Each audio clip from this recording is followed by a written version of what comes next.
Olá, meus amigos, como é que vocês estão? Pois é, cá está a vossa amiga, a mil à hora e feliz como nunca. Primeiro porque já está a decorrer o curso do Zero à Liberdade Financeira e, meus amigos, esta turma promete. Para quem não conseguiu entrar no curso, já sabe o que é que tem que fazer, não sabe? Então eu vou explicar. Basta subscrever a newsletter para não perder as novidades. Assim, quando abrirem as vagas para as novas formações, já não perdem, ok? E por falar em novidades, esta é sobretudo para o pessoal mais jovem. Quer dizer, jovens, eu estou sempre a dizer isto, mas é verdade, jovens somos todos. Eu, pelo menos, por mim, ter 90 anos e vou andar de skate e fazer TikToks e vou ser uma cota toda cool. Ainda se diz cota ou é já old fashion? Tenho de ir averiguar com os meus filhos. Bem adiante. Pois bem, o Money Lab, em parceria com a consultora EY, vai realizar um webinar gratuito intitulado Vou Trabalhar e Agora? Tudo sobre impostos para jovens trabalhadores.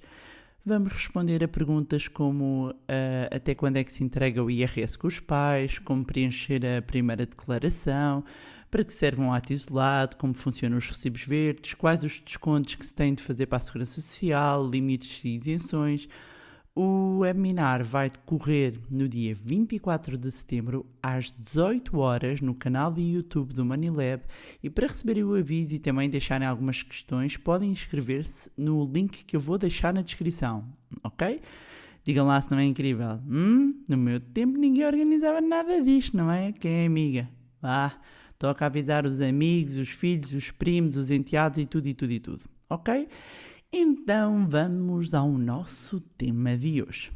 Já viram pelo título que vamos falar aqui de casa, da prestação da casa, da renda da casa, portanto vamos falar aqui de esta despesa que é uma das maiores despesas assumidas pelas famílias e pelos particulares e uma questão que eu fui-me apercebendo que muitas vezes as pessoas colocavam e confundiam com outro conceito que eu vou aqui explicar, é que percentagem do rendimento mensal ou do salário é que se deve destinar ao pagamento da casa. E aqui pode ser empréstimo, pode ser arrendamento.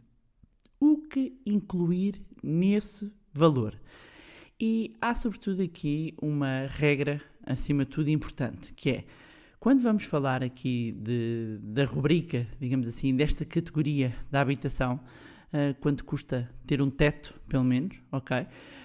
É não considerar apenas a hipoteca. O que é a hipoteca? E estamos aqui a falar da compra da casa, porque quando nós vamos olhar para o retrato do português, a maioria das pessoas acaba por optar por recorrer a financiamento e para compra de casa própria, ok? Apesar de nem toda a gente ter casa própria, muita gente recorrer ao arrendamento e os princípios que eu vou aqui falar servirem para ambos, servirem como diretrizes para ambos os casos, ou seja, tanto para quem recorre a crédito para compra de casa, como para quem tem casa arrendada, ou seja, arrendou uma casa.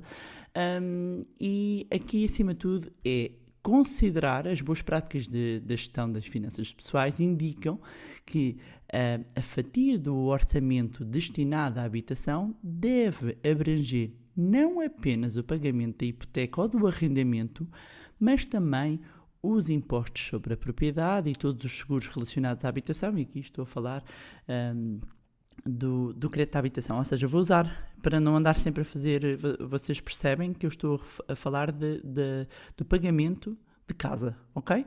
Independentemente de ser crédito à habitação ou arrendamento, mas vou usar por defeito, exatamente porque a maioria recorre a financiamento bancário, para a compra de casa própria, vou usar mais frequentemente aqui para explicar com uso a crédito à habitação. Portanto, é por isso que também é importante, para quem recorre a financiamento e faz crédito à habitação, que inclusivamente se olhe para a TAEG, que é no fundo a taxa anual de encargos efetiva global, que vai refletir o custo todo. Ou seja, quando nós olhamos para uma TAEG, temos lá a prestação da casa e temos lá também imposto de selo e algumas taxas e comissões. Ou seja, usamos a TAEG e isto é só uma nota para para dizer quando estamos aqui a comparar propostas. No entanto, quando estamos a falar aqui de, ok, temos aqui imaginem, isto a parte do podcast é que tem que usar muito a imaginação. A imaginação, quem vai a conduzir, não é? Atenção à estrada, quem vai a correr, fazer ginásio, quem está no banho, que eu recebo tantas fotos, calma, não recebo fotos de pessoas nos banhos, tenham calma, já recebi, foi vídeos de pessoas em vários sítios, até a trabalhar, em fábricas, em escritórios. Vocês mandem, que eu gosto de saber, de ter esse feedback, não é? Porque há uma certa solidão, mas eu sou muito feliz a fazer isto, ok? Mas há uma solidão, não é? Aqui no podcast, no sentido em que é one way, não há retorno imediato, portanto, o vosso retorno vem a posteriori. E, portanto, fico sempre muito feliz quando recebo essas mensagens. Então, voltando aqui para não nos perdermos. E então, afinal, qual é essa percentagem de rendimento mensal que deve destinar à prestação? Tradicionalmente, fala-se de até 35%. Mas não é correto, meus amigos. Não é. Isso é a referência para a taxa de esforço. E a taxa de esforço é o cálculo que é feito da ponderação que a soma de todas as prestações, a casa e não só, devem ter num rendimento de uma pessoa ou de uma família. Títulos de exemplo, a taxa de esforço não deve ultrapassar os 35% a 40%, mas 35% já está ali, já começam a soar uns alarmes. Se uma pessoa ganha 1.000 euros, a soma das prestações não deve ultrapassar os 350. Estou a usar aqui 1.000 euros para ser mais fácil de compreender. Se é um casal e 1.000 euros cada um, imaginem, portanto, neste caso eram 700 euros no máximo para todas as prestações.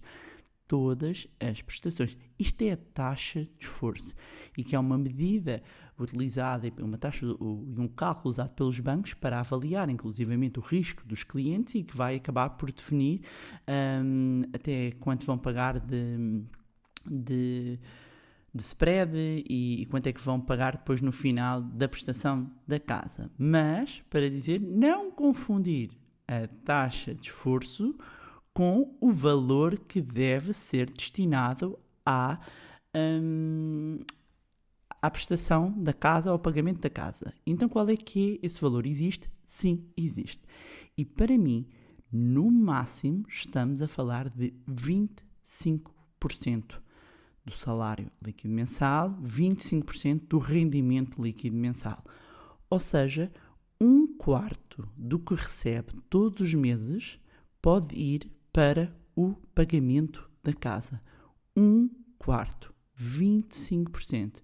É muito importante que tenham esta percentagem, atenção, não mais. Portanto, pegando no exemplo dos 1.000 euros, no máximo, quem ganha 1.000 euros pode ter uma prestação mais seguros, mais os impostos, de até 250 euros por mês. E se não cabe nos 25% do que ganha, então está fora do orçamento. E é assim que deve pensar. Caso contrário, vai estar muito pressionado pela casa e qualquer alteração no orçamento pode levar a uma ruptura financeira ou até mesmo ter de entregar a casa. Portanto, se agora for fazer as contas, o que eu lhe recomendo é, sabe o seu salário, sabe o seu rendimento mensal, já pegou na calculadora? Ok? Já pegou na calculadora, multiplique esse valor por 25%. Se são um casal, se há mais do que um rendimento em casa, têm o rendimento total, multiplicam por 25 e sabem que, no máximo, se estão dentro desse valor, fantástico. Se está acima desse valor, procure renegociar, procure mudar até de instituição financeira ou então aumentar o rendimento. Ok? Para quem está à procura de casa, tem agora aqui uma metodologia para definir o budget. E meus amigos que estão à procura de casa, define-se o budget primeiro e depois é que se vai à procura de casas dentro desse budget. E não o contrário, ok? Nada de ir sonhar para as casas, depois vir para casa e fazer as contas e uma pessoa define um budget e passado um bocadinho, sei lá, vamos imaginar que tinham definido um budget mensal de 300 euros, depois já estão a ver casas de 400, 500, estou a dizer em termos de prestação, que desce em termos de prestação, de valor mensal. É só mais 100, é só mais 200? Não é só mais 100, não é só mais 200, ok? Dizer que a habitação é uma das 3 maiores despesas do orçamento das famílias, a outra tem a ver com os transportes e outra a alimentação. E, meus amigos, é nestas grandes despesas que se fazem realmente as poupanças, não é no café, ok? Trust me. Portanto, se vai comprar casa, se vai arrendar uma casa, use esta metodologia, ok? Use esta metodologia. Pegue no seu rendimento mensal, multiplique por 25. Se não, há outra forma, ok? Para você olhar para isto, que é, se quiser, usa o tempo como medida. E eu adoro usar o tempo como medida porque torna tudo muito mais claro e, por vezes, até chocante. Não acredita? Então façam lá este exercício. Peguem no vosso salário mensal e dividam por semana. Assumindo que, em média, há 4 semanas em cada mês, dividam por 4. Ok? Já dividiram, têm o vosso salário, podem dar uma pausa, posso cantar uma musiquinha, não vou cantar. Dividam por 4, portanto, e já têm o vosso valor à semana. Então pensem que o valor equivalente a uma semana do vosso trabalho mensal é todo para o pagamento da casa, dos seguros, das comissões. Depois, ainda falta tudo o resto, não é? A água, a luz, o gás, as telecomunicações, etc. Dá que pensar, não dá? Pois uma semana do ordenado é só para pagar o teto. Ainda falta comer, vestir, tomar banho, não é? E quando realmente nós começamos a pensar nisto desta forma, começamos a perceber, bem, se calhar 25% faz sentido. E dizer, até 25%. Se for só 10%, tá tudo bem, ok? Está tudo bem. Portanto, até 25%. Aqui estamos a definir como teto. Depois, esta claramente é uma versão conservadora, mas que para mim faz todo sentido. E as diferentes crises mostram e mostraram-me que faz sentido em qualquer país desenvolvido onde se esteja, ok? Portanto, 25% no máximo para a alocação da casa. E porquê? Porque ainda há outras despesas, e se pensarem bem em termos de taxa de esforço, só vos sobra 10 pontos percentuais, não é? Além disso, há um fator importante, muito, muito importante, sobretudo para quem viveu de perto e acompanhou, no meu caso, tanto em Portugal nos Estados Unidos, a crise do subprime, o crédito hipotecário de alto risco, que levou à falência do Lehman Brothers, um banco muito importante nos Estados Unidos e que depois arrastou aqui para uma crise para a Europa e colou com uma crise de dívidas soberanas. Bem, uma crise grande que começou exatamente no crédito hipotecário e que tem aqui por base várias coisas, mas tem aqui o facto de depois as famílias entrarem em cumprimento e que levou milhares de pessoas a terem inclusivamente de entregar as casas. E isto para fazer a distinção de dois momentos. Um momento de taxas de juros e taxas interbancárias altíssimas, versus o momento que nós temos atual de taxas de juros extremamente baixas. Portanto, neste momento nós vivemos um período de taxas historicamente baixas. As taxas Euribor, que são a Euribor é uma taxa interbancária que os bancos emprestam dinheiro entre si e que serve de referência para o cálculo da prestação da casa, do crédito à habitação, já tiveram, meus amigos, acima de 5,2%. Vou repetir, já tocaram mais de 5%, 5,2%. E quem tinha crédito nessa altura deve-se bem lembrar desses tempos. Para comparar, para ter uma noção, portanto, 5,2%, mais de 5,2%. Hoje estão a menos 0,4%. Sim, estão negativas, menos 0,4%. Agora, imaginem isto. Se a vossa casa, em vez de estar dentro dos 25%, estiver ali nos quase 35%, ou seja, se consumir 1/3 do vosso orçamento num ambiente de taxas de juros baixas, num ambiente, se 1/3 do vosso orçamento já for para pagamento da casa, neste ambiente de taxas de juros historicamente baixas, basta uma alteração, e embora não se preveja que isto aconteça tão rapidamente, mas não interessa, basta uma alteração, porque nós estamos a falar de contratar, vamos precisar de um teto toda a vida, não é? para morar. Portanto, estamos a falar depois quando se recorre a financiamentos de muito longo prazo, não é? Portanto, basta uma alteração para que rapidamente estoure inclusivamente o valor recomendado da taxa de esforço saudável, ok? Ou seja, para mim, os 25% que sempre fizeram sentido fazem ainda mais sentido em ambiente de taxas de juros baixas. Portanto, se isso implica mudar de banco, meus amigos, mudem de banco, vocês não são obrigados a ter crédito de habitação até o infinito mais além, até ao final, não é? Procurem sempre as melhores condições. Aliás, volto a repetir, é nestas grandes rubricas que se fazem as grandes poupanças. Para dar uma indicação, qualquer spread hoje em dia acima de 2% está a níveis elevados. Atualmente já há bancos até com spreads abaixo de 1%, algo que não se via há imensos anos. Claro que não estamos na loucura dos idos, deixem-me recordar, para aí anos 2000, que foi quando os bancos chegaram à famosa guerra dos spreads, ali que chegaram a 0,29, 0,33% dos spreads, quando agora, não é? Estão à volta de 1.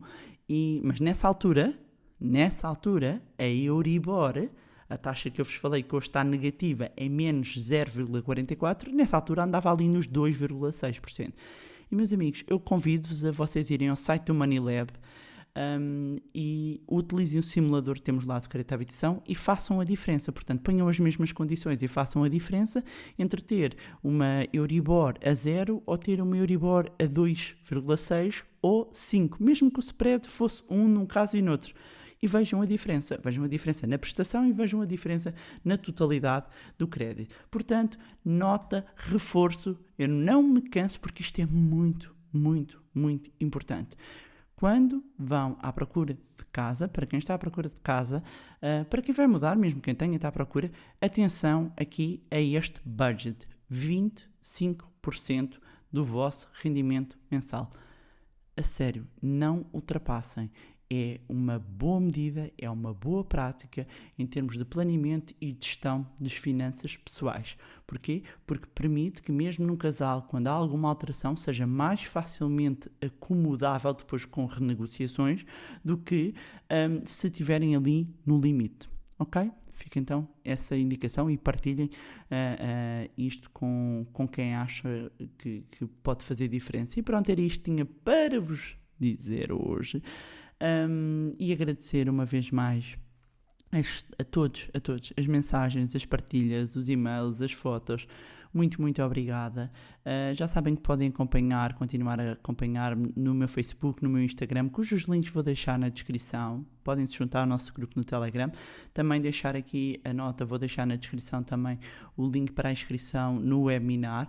Mais uma vez, não se esqueçam de subscrever o podcast onde estiverem a ouvir e deixarem também uma avaliação lá no iTunes, lá está, para o algoritmo sugerir e mostrar o podcast a mais pessoas e que mais pessoas possam então ter acesso a conteúdos de literacia financeira. Se gostaram do conteúdo e acham que vai ser útil a outras pessoas, partilhem. Quanto a nós, encontramos-nos no próximo Money Bar.